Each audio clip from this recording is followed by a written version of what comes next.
Hello dear students, this is Sakshi. आज का topic आपका सेट डी रहेगा। सेट डी को स्टार्ट करने से पहले रीजनिंग का सेक्शन जो आपका चल रहा था पीआरटी की ये केवीएस की सीरीज़ है जो प्रतीक शिवालिक सर के द्वारा दिए गए नोट्स हैं, नोट्स कह सकते हैं, टेस्ट सीरीज़ बोल सकते हैं। टेस्ट सीरीज़ का रीजनिंग का सेट डी स्टार्ट करेंगे आज हम।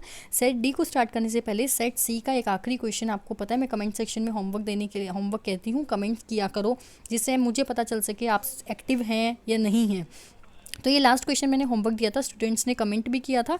तो देखते हैं इसका सही आंसर क्या होना चाहिए और कैसे इसको सॉल्व करेंगे। एस होगा, टी होगा, ओ होगा, एस होगा, ओ होगा, टी होगा या फिर एन होगा। इसका क्या सही आंसर होगा किस क्वेश्चन का, इस वाले 50th क्वेश्चन का। सो देखिए, पहले मैं बताती हूँ इस क्वेश्चन को सॉल्व करेंगे कैसे। सो देखिए, सबसे पहले इसमें जो काउंटिंग है ना 1 2 3 4 5, अगर मैं इसको अल्फ़ाबेट्स में लिखूँ ONE 1, TWO 2, THRW 3, तो ये वो है, मतलब कि यहाँ पे ये आंसर, इसका करेक्ट आंसर है ओ। कैसे? 1 का फर्स्ट अल्फ़ाबेट ओ, फिर 2 का T, 3 4 का F, 5 6 7 8 9 10, E 11 12 13, F4 14 15 16 17 18 19 20।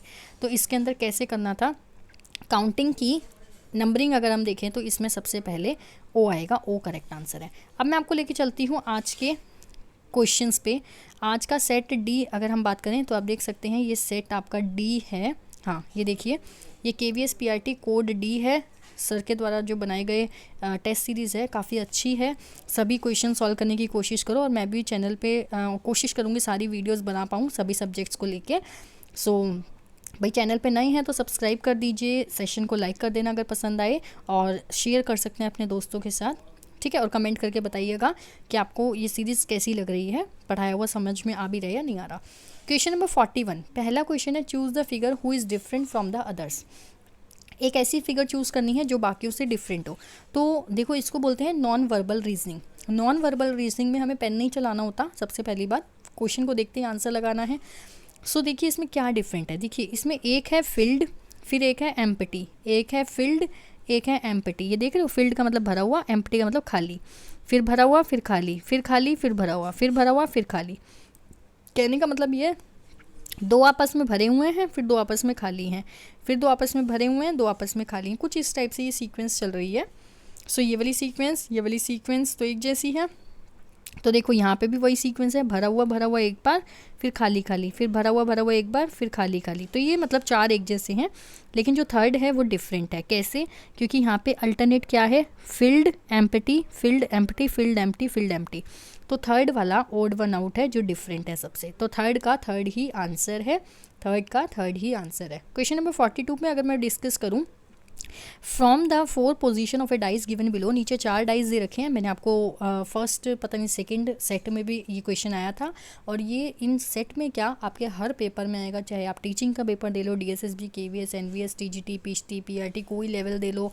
Non teaching की बात करें तो NTPC, group D, railway, SSC, CGL, UPI, UPSI और आपका constable, Delhi police, Haryana police, कोई भी एग्ज़ाम दोगे ना जहाँ पे रीजनिंग आ रही है, डाइस ना आए, हो ही नहीं सकता।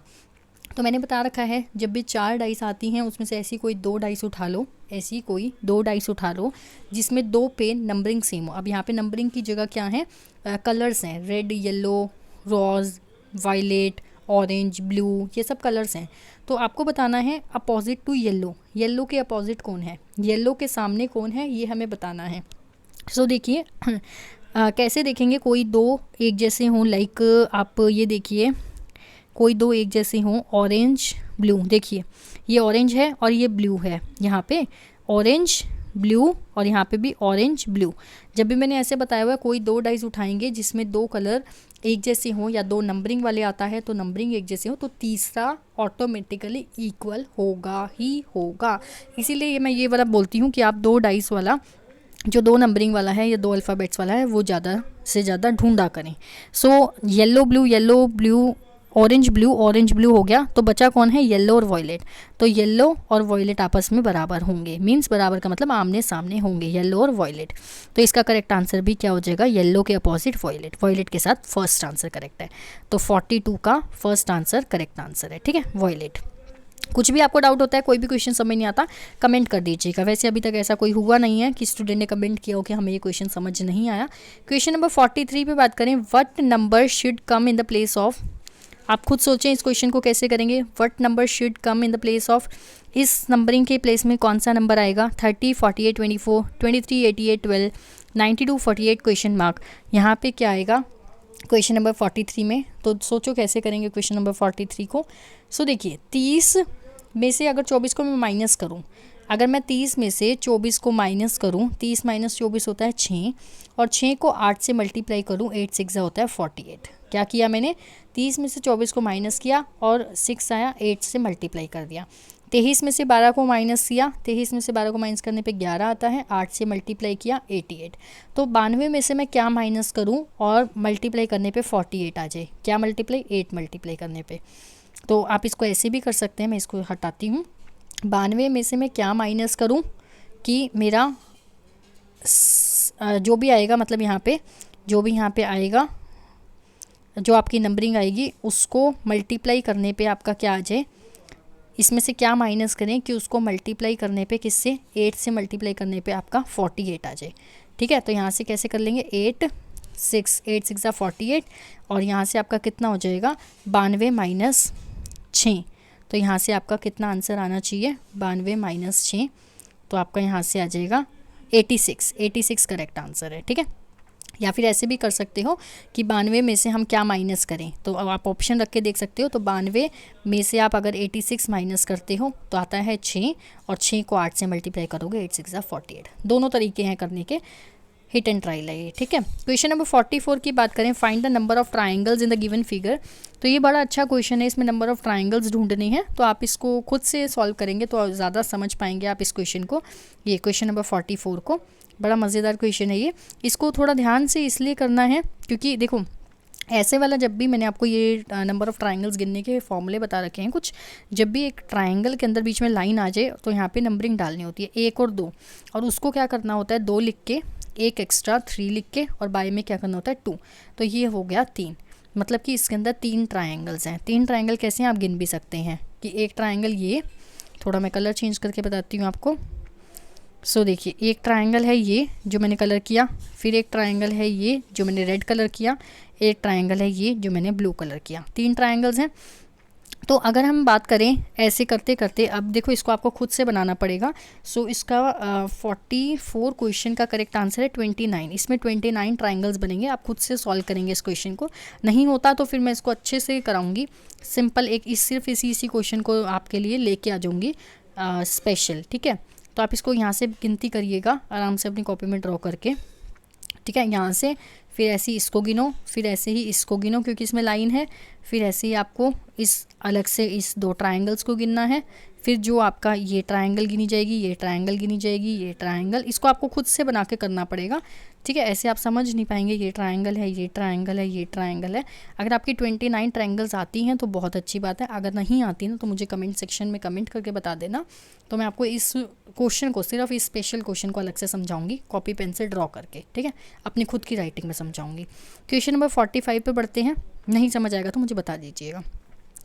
यदि फ्रेंड को हम ये लिखें, ठीक है, और तो सैंडल को क्या लिखा जाएगा। फ्रेंड को हमने ये कोड लिखा तो सैंडल को क्या लिखेंगे।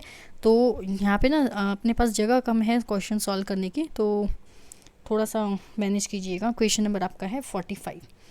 तो अगर मैं क्वेश्चन नंबर 45 की बात करूँ कि हमने फ्रेंड को क्या लिखा है, एफ़ को लिखा एच, एफ़ होता है 6, ठीक है, एफ़ होता है 6 और एच होता है 8, 6 से 8 1 बढ़ा, आर होता है 18, 18 होते हैं हमारे राइट्स, 19 20 21 3 बढ़ा, मतलब कि पहले 2 बढ़ा फिर 3 बढ़ा।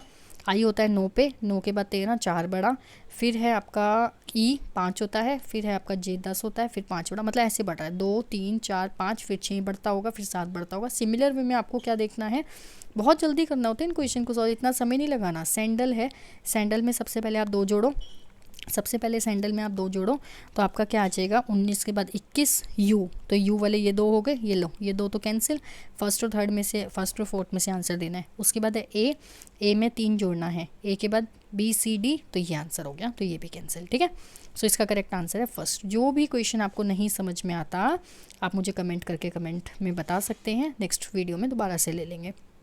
46 क्वेश्चन, 46 कह रहा है किसी पी बिंदु से सचिन दक्षिण दिशा में 20 मीटर की दूरी तय करता है। बार बार बोल रही हूँ इन क्वेश्चंस को सबसे पहले खुद किया करो। क्वेश्चन जैसे ही आप देखो, लो इंग्लिश में पढ़ना इंग्लिश में पढ़ लो, दोनों तरीके के क्वेश्चंस लिखे हुए हैं। तो पहले क्या किया करो, स्टॉप करके खुद से निकालो। खुद से निकालने के बाद आपको कितनी देर में आप आंसर निकाल पा रहे हैं, किस मेथड से निकाल पा रहे हैं, फिर मुझसे मैच किया करो। किसी पी बिंदु से सचिन दक्षिण की दिशा में 20 जाता है। ठीक है, सो सबसे पहले आपको क्या करना है, क्वेश्चन नंबर 46 में ये बनाया दक्षिण की दिशा, मतलब दक्षिण होता है साउथ, तो east west north south, south मतलब नीचे, ये नीचे की तरफ गया। मैं इसको कलर से अलग अलग बना के दिखाऊंगी आपको। ठीक है, ये नीचे गया, ये 20 गया।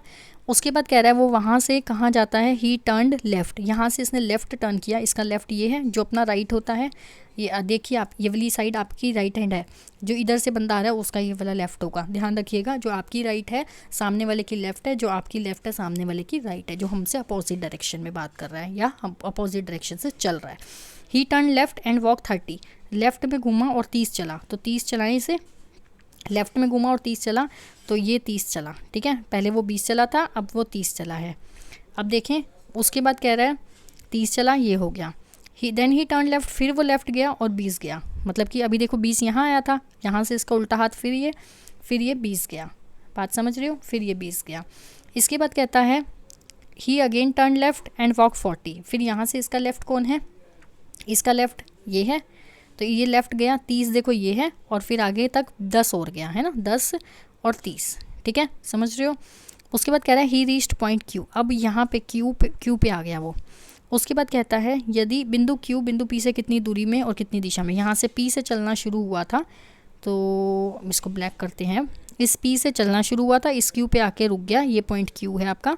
अब वो कह रहा है पी से in which direction is the point Q from P, P से कौन सी डायरेक्शन में है, तो देखो पी, ये पी पॉइंट है, पी से अभी ये इस डायरेक्शन में, इसमें, तो कौन सी डायरेक्शन है, ईस्ट वेस्ट। ठीक है, तो वेस्ट डायरेक्शन है 46 में आपका। सो ये कौन सी डायरेक्शन है, वेस्ट। पहली बात तो वेस्ट आएगा, मतलब पश्चिम आएगा, तो 2 तो आंसर गए।